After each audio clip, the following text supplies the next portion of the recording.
Your vehicle features an interactive color head-up display, or HUD. It provides quick, at-a-glance vehicle information within your line of sight so you can keep your eyes on the road ahead.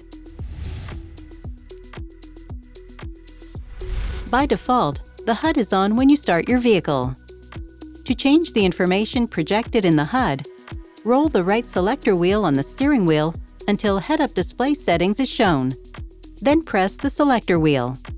Roll the right selector wheel again until the desired readout is shown, then press the selector wheel. You can use the same method to adjust the brightness and position of the HUD. Roll the right selector wheel to select HUD brightness, then press the selector wheel. Roll the right selector wheel again to select HUD height, then press the selector wheel. Press the right selector wheel again to exit.